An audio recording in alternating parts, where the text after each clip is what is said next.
በስመ አብ ወወልድ ወመንፈስ ቅዱስ አሐዱ አምላክ ሰላም ስድራ ቤት እግዚአብሔር ተቃደም ንቅዱሳን ኣብ ዝተፈላለዩ ኹርናዓት ዓለም ኮንኩም ነዚ መንፈሳዊ ቻናል ተካታተሉ ዘለኹም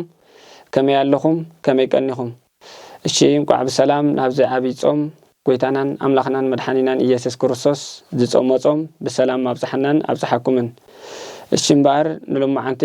ሓደ መንፈሳዊ ሒዝና መጺና ኣለና ነዚ ሕቶ እዚ ዘብራህሩልናኻ አቡናን መምህርናን ቀሲስ ወልደም ነሞ ናበም ክሕልፈኩም እሺ እምበር ክብር አቡና እንኳዕ በሰላም መጻኹም ጓዳ አንጸና እሺ እንኳዕ በሰላም ናብዚ ዓብይ ጾም በሰላም ኣብጽሐና እግዚአብሔር በሰላም ያጽናና እሺ ሓንቲ ሕቶ እንዲ ሒዘ መጺ ደለኹ ሎማዓንቲ ሳኻ አንተ ኣብ ብዙሕ ሰባት ኣብ ዝኸድካየ ገዛ ተበልካ ወላ ብዙሕ ማስ ሜዳን ተበልካ ኩሉ ሰብ ደካት ዓላይ ይብላዕ ዶ ይብላዕ ድብል እንታይ ያስክስኻ ኣብ ግዜ ጾምስ ስጋ ዓሳ ይብላዕ ዶ ሕጂ እዚ ብዙሓት ሰባት ዝካትዑለው ገለገለ ወላ እንዳ ጾሙ ክሳብ ሰዓት 3 ገለን ይጽበዩ ቅዳሴ ክሳብ ዝውዳእ ኣብ መወዳእታ ግን ስጋ ዓሳ ይብላዕ ብምባልካ ስጋ ዓሳ ክበልዑ ይራእዮም ወላ ብግፍ ደውን ድካትዑ ሰባት ትረክብ ዓሳ ጸገም የብሉን ክሳብ ደም የብሉን ዶ ገለ እንዳበልካ ኣብ ብዙሓት ሰባት ወይ ብዙሓት ምእመናን ሕቶ ዝፈጠረት ያሞ እስኪ ቤተክርስቲያንና ስጋ ዓሳ እንታይ ትብሎ እስኪ ገለ መብራህቡና አቡና በስመ አብ ወወልድ ወመንፈስ ቅዱስ አሐዱ አምላክ ገላጺ አብራሂ መንፈስ ቅዱስ ምስጢሩ የብራህና ጾምና ጾመ ድህነት ጾመ ሰሬት ይወረና አሜን ሽግርና ቀንጢጡ ሰላም አስፊኑ ሀገርናን ጎራብትናን ዓለምናን ሁሉ ህዝብ ዓለም ሰላም ዘስፍን ጾም ግበሮ አሜን ስጋ ዓሳ ይብላዕ ዶ አይብላዕን ሓሳብ ኣብቲ ሕቶ ካይት መልስ ጸንሐካ ዝበዝሕ ሰብ ክሓት ከሎ ያፍቲ ሕዚ ሓቶስ አው ይትመልሱ ስጋ ዓሳ ብለካ ስጋ እንዳበሉ ከመይልካ ብላ ሓደ ቀድመ ዛገረ ማለት ስጋ እንዳበልና አይ ሞዳ ሓንታ ስጋ ንእልያ ተዳኺና ካ ድሕሪያት መልስኻ ኣላታ ማለት እዩ ሕጂ ቅድም ቀዳድም ና መጽሐፍ ቅዱስ ይናህናቱ ምንጭ መሰረትና ሱስ ዝኾነ ማለት እዩ በምክንያት መብልዕ ትእዛዝ አምላክካ አይተፍረስ ይብል በምክንያት መብልዕ ትእዛዝ አምላክካ አይተፍረስ መብልዕ ሰይ ያረባህነ ወይ ያነከን በዛዕባ መብልዕ ክንዛረብ ከም አመንት ቅዱስ ኦርቶዶክስ ተዋህዶ ቤተክርስቲያን ይሕነኸካይ በዛዕባ መብልዕ ክንዛረብ ዝግባአና ግን በዛዕባ ህይወት ዝህብ አማናዊ ስጋ እንደምን ክርስቶስ ቅዱስ ዝኾነ ዳ ተንዛረብ በጽባልና በዛዕባ ዝብላዕን ዘይብላዕን ኢልና ክንዛረብ ቅድሚ ጅማርና በዛዕባ ተኽብላዕ ዝግቦ ኩሰድ ዝግቦ ክንካፈሎ ዝግቦ አማናዊ ስጋ ክርስቶስ አማናዊ ደመ ክርስቶስ በዛዕባ ዚ ጎሲና በዛዕባ ንስጋና ክጠቅም ዝኽእል ነገር ጥራይ ምዝራብ ግን ከም አመንቱ ኦርቶዶክስ አይጸብቀልና እዚ ካብ ቅዱስ ኦርቶዶክስ ተዋህዶ ቤተክርስቲያን ዝኸብለሉ ዛረብዎ ዛዕባ እዩ ንዖ ምክንያቱ ካብቲ ብዙሕ መውጽኦም ጽላኣት ጾም ምክንያቱ ናይ ምቾት ባህጊ ናይ ምቾት ምንባር ናይ ምቾት ድሌት ስለ ዘለዎም ብምብላዕ ነቲ መጽሓፋዊ ነቲ እግዚአብሔራዊ ትእዛዝ ብእንከን ምስምስ እናገበሩ ጥሒሶም ኣብ ከምዚኦም ዝወድቁ ናኮም እንከውን የብልና ምሶም መዋዳድርትና አይኮን ውድድር አይኮንና ንዘረቡ ዘለና በምክንያት መብልዕ ትእዛዝ አምላክ አይተፍረስ ሕጂ ንኣብነት ዓሳ ምብላዕ ዓሲ ኣጣራጣሪ ኮይኑሎ ንበሎ ገሊ ዝብላሎ ገሊ ዘይብላዓሎ ሕጂ ዝሓሸ እንታይ ኣብ ጥርጥር እንድሕር ኣለኻ ተዘይበልዓኻ ይዝበለጽ ሓደ እዚ ሕጂ መጽሓፍ ቅዱሳዊ ዘይኮነስ ኣብ ኩሉ ሎጂካዊ የነግረካ ዘሎ እንተ ዘይበልዓናስ አምላክ አይበልዓኹም ኢሉ ዝኹሪ አምላክ አይኮነን ሓደ ማለት ካልኣይ ንምንታይ ግን ብዛዕባ ዓሳ ቀድመ ባልና ንምንታይ ግን ኣብ ጾም እዋን ስጋን ውጽኢት ስጋን ጸባን ውጽኢት ጸባን ዝኣመሰሉ ነገራት ዘይንወስዶም ዝብል ግን ዋና ነገር ነዚ ነገር እዚ መልስ ክኾነና እዩ ካብ ብፍሉይ ስጋ ዓሳ እንብሎ ስጋ ዘበለን ውጽኢት ስጋ ዝኣመሰሉ ከም ጸባ ርጎ ካልን ዝኣመሰሉ ነገራት ስለምንታይ ምግብታት ስለምንታይ ኢና ዘይንወስዶም ኣብ ጾም ዝብል ተራእናይ ግን ሰናይ ነገር ጽቡቕ መልስ ክኾነና እዩ እዞም መግብዚኦም ንስጋኻ ይሃንጹ ጥራይ ይኮን ንስጋኻ ይደፉ እዮም ናብ ዝተፈላለዩ ነገራት ድፊት ናብ ዝሙ ዝወድቕ ሰብ ምስ ጸገበ ምስ ሰኸረ ምስ ይናው ዝኸይ እዞም ንገልጾም ዘለና ንስጋ ኩቱር ናሃሪ ዘምጽኦም ፍሉይ ዝኾነ ናሃሪ ኣናሃይሮም ናብ ካልእ ዝወስድዮም ካብ ከምዚ ክንቁጠብ ሕጋውን ዘይሕጋውን ዝበሃል ዝኪደት ስለ ዘሎ ማለት እዩ ግቡእን ዘይግቡእን ዝበሃል ካብ ከምኡ ክትቁጠብ ነቲ ስጋኻ ክትሃሲ ነቲ ስጋኻ ክትቀጽል ሓደ ካልኣይ ስጋ ዘበለ ኣብ ጾም ከይብላዕ ቤተክርስቲያንና ኣብ ፍትሐ ነገሥት ኾነ ኣብ መጽሓፍ ቅዱስ ኾነ ኣብ ኩሉ ሰፊሩ ዘሎ እዩ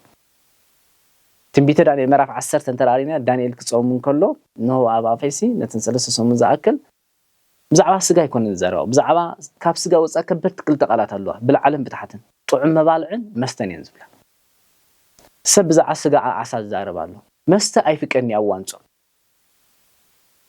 ምክንያቱም ከም ተቐዲሙ ተባሂሉ ዘሎ ኩሉ እንትናና ተቆጢብና ኩሉ እንትናና ገቲና ብፍሉይ ምስ ኣምላኽና ንራኸበሉ ነገር ስጋ ከዓ ትቕፅዓሉ ነፍሲ ትህነፀሉ ውሱን ወቕቲ ቤተክርስቲያንና እንድሕር ኣውጃቶላ ንስጋ ዘናሃር ምግቢ ስጋን መስተን እዩ ሓደ ካልእ ኩሉ ተሓሪንካዮ መስተ ሰት እንተደኣ ኮንካ መስተ ናበይ ዝወስደካ ንሳንካ ለኽተካ ናብ ዘይተደለየ መርሓካ ዘይውፅእ ቃላት ይውፃልካ ኩሉ ሕማቕ ዝበሃል ኣብ ትሕቲ መስተ እዩ ዘሎ መስተ ምስታይ ግን ሓጢኣት ኣይኮነን መስተ ምብዛሕ ግን ሓጢኣት እዩ ኣብ እዋን ጾም መስተኻ ኣይስተን ነቢ ዳንኤል ኣብታ ጥቕሲ ገሊፁ ከም ዘሎ ጥዑም መባልዕ ስጋ ከምኡ ድማ መስተ ዝኣመሰለ ወይኒ ኢልዎ ዘሎ ብመስተ ማለት እዩ ዝምሰል ክልተ ሳልሳይ ብሳልሳይ መምዘኒ ማለት እዩ እቶም ደም ዝወፁ ኣካላት ደም ዘለዎም ኣካላት ፍጡራታት ዝኣመሰሉ ኣይብልዑን እዮም ዓሳ ደም ኣለዎ ዶ ወሎ ናይ ዓሳ ደም ግን ከምቲ ናይ ወዲ ሰብ ፍጡርን ከም እንስሳ ብምድሪ ዝነብሩን ከምኡ ይኮነ ፍልይ ዝበለ እዩ ናቱ ደም ግን ቀይሕ ካብትናትናን ካብቶም ናይ እንስሳታትን ግን ናቱ ደም ፍልይ ዝበለ እዩ ካብ ዝኾነ ነገር ክንቁጠብ ክንሓስብ ከለና ማለት ካብ ስጋን ውፅኢት ስጋን ክንቁጠብ ከለና እዞም ስጋን ውፅኢት ስጋን ዝኣመሰሉ ንስጋና እንታይ ዓይነት ዝሃንፅ ነገራት ከም ዝህቡ ፍሉጥ እዮም ካብኣቶም ዝያደ ግን ዓሳ እዩ ኣብ ጥቕሚ ስጋ እንተዳእሪናዮ ካብ በጊዕ ካብ ደርሆ ካብ ብዕራይ ካብ እንቋቑሖ ካብ ፀባ ከምዚኣቶም ዝኣመሰሉ ዝያዳ ንስጋና ክጠቅም ዝኽእል ግን ናይ እንድሕርና ግን ዓሳ እዩ እዚ እዋን እዚ ግን ብፍሉይ ስጋና ትቕፅዓሊ መድሃኒ ዓለም ኢየሱስ ክርስቶስ 40 መዓልትን 40 ለይትን ይፀሙ ንሕና ንውስን ሰዓታትን ንውስን መዓልታትን ከቢድና ኣሎ ከምዚ ኢልና ክንዛረብ ጎይታ ግን 40 መዓልቲ ኣብ ዝኣፉ ምንም ኣይለኸፈን ስጋ ዓሳ ገዲፍናስ 40 መዓልቲ ኣይብላዕ ኣይስተን እንተዝእዘዝ ትቆም ተዝበሃል እንታይ ምኾንና ብዛዕባ ዓሳ ንዛረብ ተዳሓሊና ብመጀመርታ ግን ሓደ ዓሳ ጥራይ ዘይኮነ ስጋ ጥራይ ዘይኮነ መስተ ጥራይ ዘይኮነ ጥዑም መባልዕ ዘበሉ ንስጋኻ ሃኒፆም ናብ ካልእ ድርኺት መድረኽ ናይ ህይወትካ ዝወስድ ዝኣመሰሉ ኣይብሉን እዮም ኣብ እዋን ጾም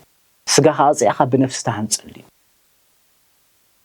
እቶም ካልኦት ሕምልትን ጥረታትን ዝኣመሰሉ ምግቢ በሊዕኻሲ እንተራሪኻ ኩሉ ስጋኻ ከምዚ ይእዘዘካ ስነ ስርዓት እዩ ዝገብር ኣብቲ ካልእ እንተደኣ መፂና ግን ማየስክረካ ድዩ ካልኦት ዓይነት መስተ እንታይ ይገብሩኻ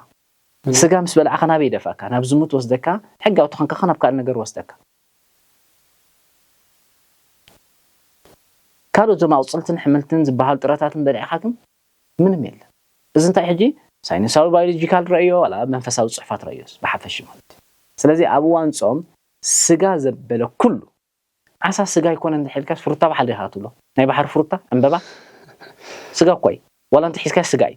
ዋላ ክትምንጭቶ ክትበልዖን ከለኻ ስጋ እዩ ዝመፀውዒ እውን ስጋ ዓሳ እዩ ዝበሃል ስለዚ ኣብ ፍትሐ ነገሥት ዘላ ኣብ እዋን ጾምሲ ዓሳ ዘእንበለ ዓሳ ይትብሉ ብኣብይ ጾም ስጋ ዘእንበለ ዓሳ እንድያ ትብል እንከላይ ዓሳ ዳይ ዘስምዕ ዘሎ እምበር ብጀካ ዓሳ ይኮነ ዘስምዕ ዘሎ ተቃሉ ሕጂተን ዘእንበለ ትብል ክልተ ቃል እንድያ ብጀካን እንከላይን እየን ዘስምዓ ዘሎ ሕጂ ክትጥሕሶ ተደኣ ደሊኻ ብደለኻ ክትጥሕሶ ትኽእል ኢኻ ኣዳምን ሄዋንን ክስሕቱ ከለዉ እኳ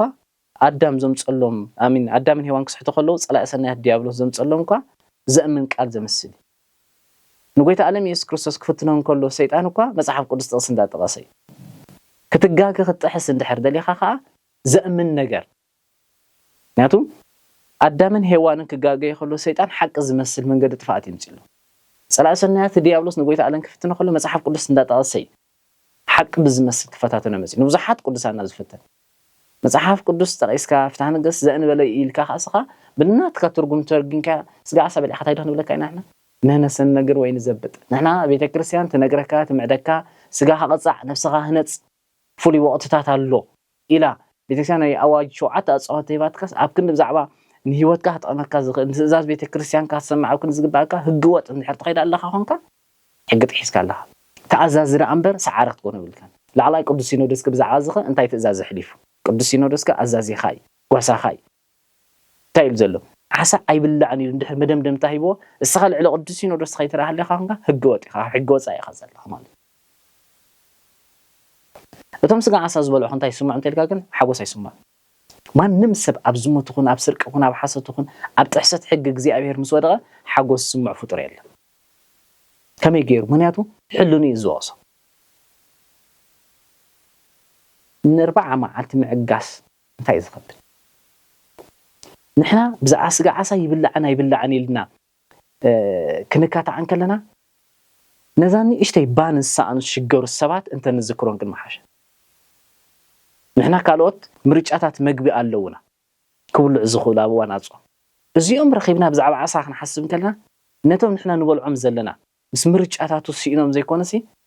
ዝዓሰወ እንጀራን ዝደረቐ ባንሳኣኑ ነዳያን ብዛዕቦም ክንሓስብ ዶ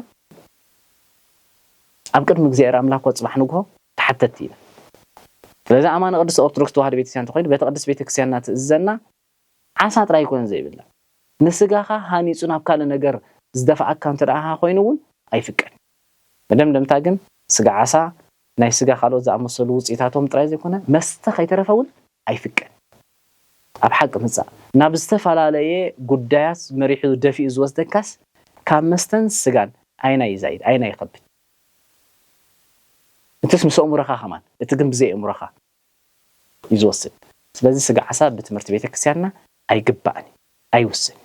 ደም ኣለዎ ስጋ እዩ ኣይብላዕኒ ካብቶም ካልኦት ምግብታት ናይ ስጋ ዝኣመሰሉ እሱ ግን ብኩሉ ብፕሮቲን ምፃእ ብዝደለኻዮ ምፃእ ግን ልዑል ዓቕሚ ሃልይዎ ንስጋኻ ዝደፊ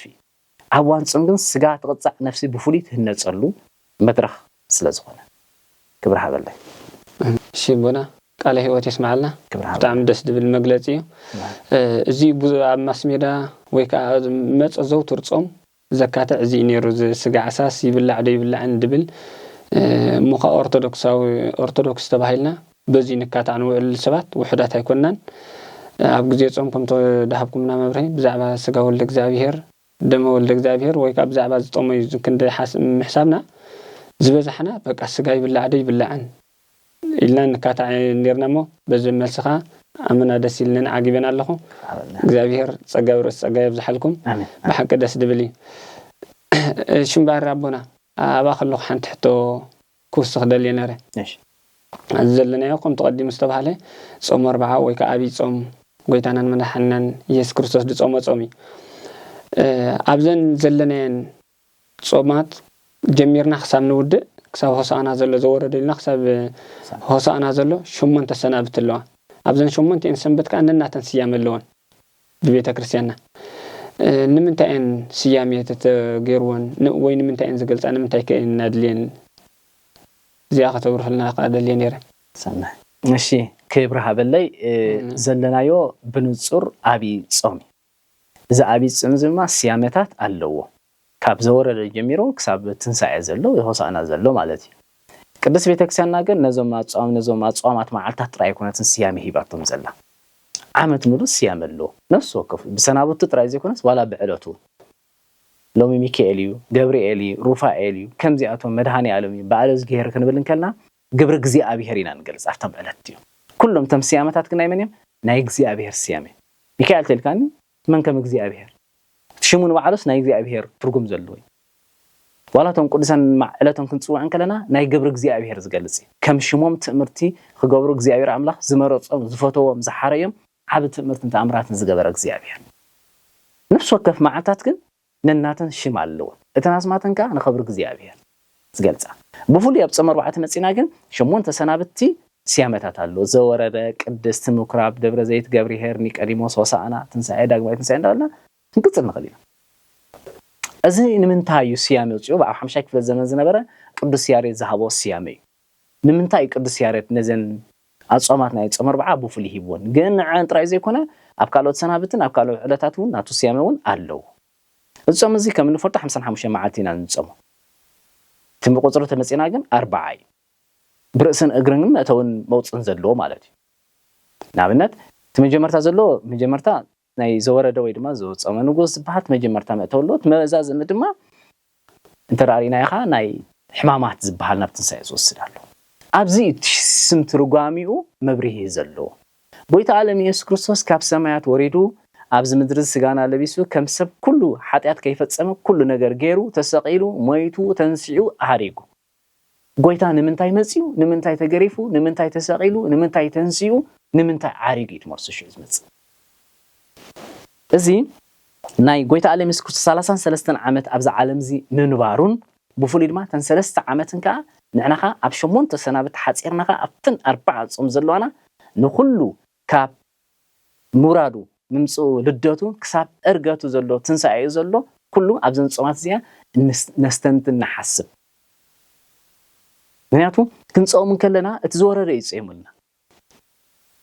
እቲ ዝወረደ ይተሰቂልና እቲ ዝወረደ ይተንሲልና እቲ ዝወረደ ኢኻ ዓሪግልና እቲ ዝወረደ ኢኻ ዳግማይ መጽሕ ዝና ዝኸይድ ስለዚህ ሰናብት እዚኣተን ትርጉማታትን ኣብ ምንታይ ዘለን ኣብተን መብሪህታተን ጀቀዳም ዘወረደ هو ካብ ሰማያት 99 ነገደ መላእክት ገዲፉ ፍቅርና ሲሒብዎ ዘንደዶ ፍቅርና ከነስተንተኖ ዘለናስ ጎይታስ ናብ ዝምድር እንታይ አምጽቶልናስ ፍቅርና ሕጂስ ፍቅርና ድሕይል ፍቅር አምላክ ተልካ ዓብርስ ትይብዘ ካብቲ ፍቅርስ ፍቅርና ይዓቢ ፍቅርና ይውሪዱ ክንጾም ከልና ሕጂ ከነስተንተኖ ዝግባናስ ካብትናት ውሽጥ ዘሎ ፍቅርስ ናትና ፍቅርና ዛይድ ወይ አውሪዱዎ ወሪዱ ሽዕምስ ወረደ ጎይታ እንታይ ይብዝ ምድር ዝኔርና ቅድስና ክንላበሰልና ዛዓፍተ ዕለተ ሰንበት ቅድስት ዝባሃላ ዘለና ይሰናብቲ እግዚአብሔር አምላክ ካብተን 10 ትእዛዛት ሓንቲ ዕለተ ሰንበት ዝባረኻን ዝቀደሳን ካብ ኩሉ ግብሩ መዕሩፍ ዝበለና ግብር ቅድስና ክንሰርሓል ዝግባአና ምኩራብ ኣብ ቤተ ክርስቲያን ብስጋ ሰብ ናልባት ተምኩራብ ክባሃል ከሎ አው ሸየጡ ዝነበሩ ጂኦግራፊ ተትዒ እግዚአብሔር አምላክ ከም ዘውጾም ይዝገልጽ ንሕና ከዓ ነዚ ትምህርቲ ዝንማሃሩ ከለና ከዓ ኣብ ውሽጢ ምኩራብ ቤተ ክርስቲያን ብዛዕባ ሰብ ምሻጥ ብልሳንካ ብሕሜትን ብኻልን ክግበር ከም ዘይግቦ መጻጉዕ ዝባሃል ዝሓመመ መድኃኒ ዓለም ኢየሱስ ክርስቶስ መድኃኒት ምዃኑ ደብረ ዘይት ጎይታ ዓለም ኢየሱስ ክርስቶስ ብዛዕባ ዳግማይ ምጽአቱ ኒቆዲሞስ ብዛዕባ ዳግማይ ልደት ናይ ጥምቀት ዝገለጸ ሆሳዕና ብክብሪ ጎይታ ከም ዝኣተወ ካብ ሆሳዕና ክሳብ ትንሳኤ ዘሎ ከዓ ነፍስ ወከፈን ዕለትን ከዓ ነናትን ስያመ ዘሎ እዚ ስያመ እዚ ግን ናይ 33 ዓመት ጎይታ ዓለም ኢየሱስ ክርስቶስ ኣብዚ ምድሪ እዚ ዝሰርሖ ዘሕለፎ ዝገበሮ ኣብ ውሽጢ 4 መዓልቲ ሓጺርና ንሕና ነስተንት ክንጾም ከለና በሐሳብና በህይወትና በኩልንትናና ኣብ ሓሳብ መንፈስ እግዚአብሔር አምላክ አቲና ጎይታ ዓለም ኢየሱስ ክርስቶስ ኣብዚ አቢ ጾም እዚ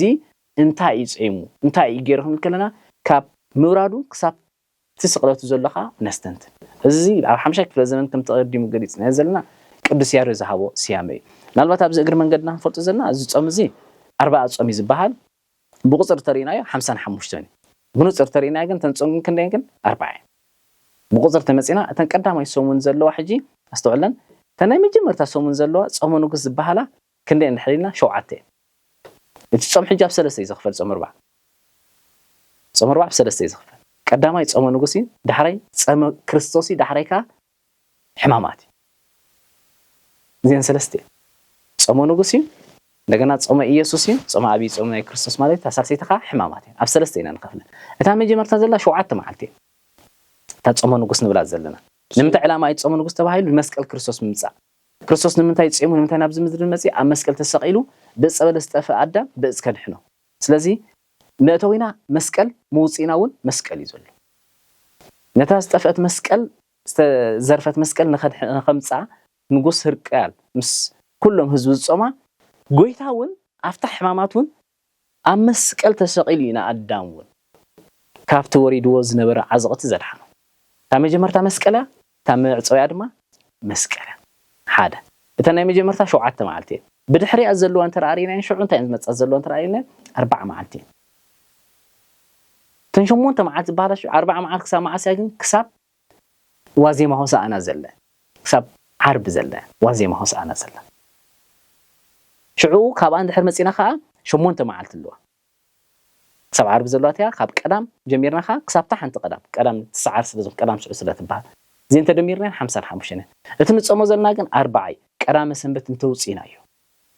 ቁጥሪ 7 4 8 እንድሕር ደሚርና 55 ትጾም ግን ኣብ 3 ይዝኽፈል ጾም ንጉስ ዝብለና ናይ መስቀሊ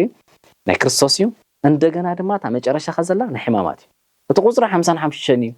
ግን በዝግባ እንድሕርይና ግን 40 መዓልቲ ጎይታ 40 መዓልትን 40 ሌሊት ንጽሙ ቀዳምን ሰንበትን ስለዘይንጸውም ካብ ዝኾነ ምግቢ ስለዘይንራፍድ ስለዘይንውዕል ክሳብ ሰርክ ስለዘይንጸንሕ ህየንተናተን ድማ እንታይ ጌርና ተን መዓልታት ናይ ጾመ ንጉስን ኣብታ ናይ ክሳይን ዘለዎ ተዳ ደሚርና ግን 40 መዓልቲ መጻ ኣብዛ 40 መዓልቲ ዘን 8 ሰናብት ሽዑ ነፍስ ወከፈን ስያመንታይ ጎይታ ኣብዚ ምድሪ እዚ ንሰለስተ ዓመት ብፍሉይ ምስ ሓዋርያት 33 ዓመት ዝገብሮ ኩሉ ነገር ነስተንትነሉ ማለት እዩ ግን ንጾመ ዓርቢ ናሚን ንጾመ 40 ጥራይ ዘይኮነ بمولو عامات ملوغن نناتو سياملو مالتي سلازا ورد خنبلكنا كنورد كم زلنا كريستوس كاف سميات وريدو ورد كنبلالنا نما بأستنا نبحما أزبودنا ورد لنا قرا خنبل كم زلنا كريستوس وريد خنبلكنا بدل تيكوننا قويتا وريدي إقرا حواريات حاتين قدس خنبلكنا ممس أنا نبز عالم زع قدسنا كم تأنا قدسون كل سان كون زبلنا بقول لنا ناقر قدسنا ناقر مقلاتي مكراب زبل قويتا أبيتي وشت مقدس انتا يجير أبيت مقدس كن الشايط أزقبعنا انتاي نحرينا هيوتنا نجزائر وفينا سجنا قبل حتى كله شيطنا كونجو حفيز قبانا مسأقون دحرينا زخونة البدو وزن ولا جاني زخونة عينة حمام فوسي مدهاني تمني كريستوسي بيت كريستيانة زي أبي هيري دحري دورة زيت بزعبها مسعات ملكتنا مسعات نجرنا نايلهم حوارات زحته توي بس دمات صباح نقول نسأل الزجوا أخوينه فرد زلوي بزعت فرد نستنتنا وش تحمامات أوش تصمر بعض الناس بزعت زمت فرد نحسب طمي حميمة عريقة أسيرة زيتات إلا نحسب دحر دورة زيت زلوش انتاي نيك أديموس سب داغماي كم ماين كم منفس قدس انت زيت ولد منقص أملاك كم زيريا سلس انكت كم زلينا بتنكت سرخ بدحنات بتنكت سرخ ببركات بتنكت انتاي ملك حليفو يتمهور استوحلا أبكر مكسوس كنت مهارة خمس خونة أنا مهوري أنا خمزيل كات عبا خلاها أبكر مكسوس كنت تحت تمهاري مخانكا شعو خصانا خا كبري نايك زي أبي هر سبن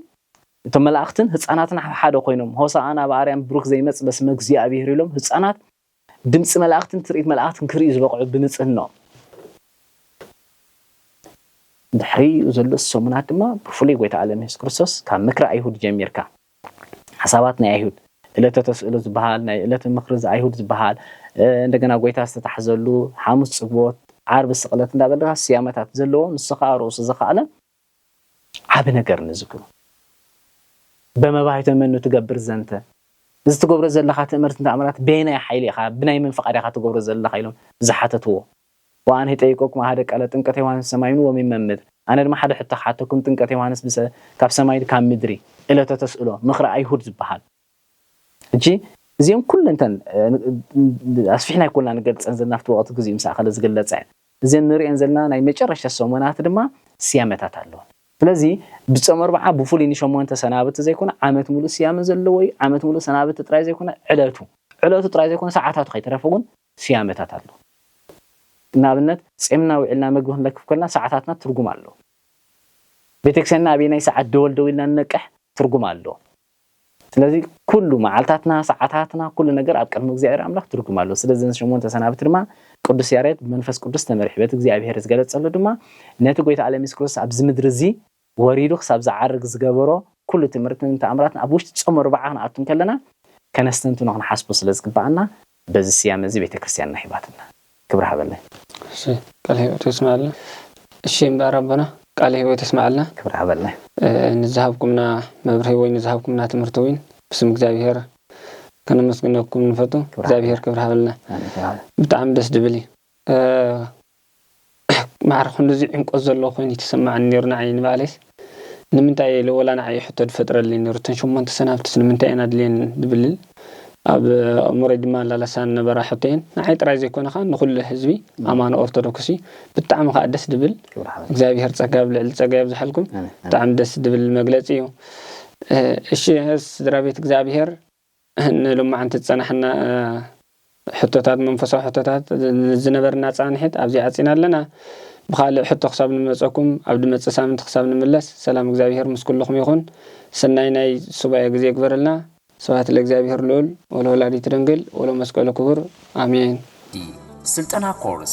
ያሬዳው መዝሙር በሁሉ ቋንቋታት ስነ ጽሑፋት ዛንታ ቅዱሳን መንፈሳዊ ልብ ወለድ መንፈሳዊ ፊልም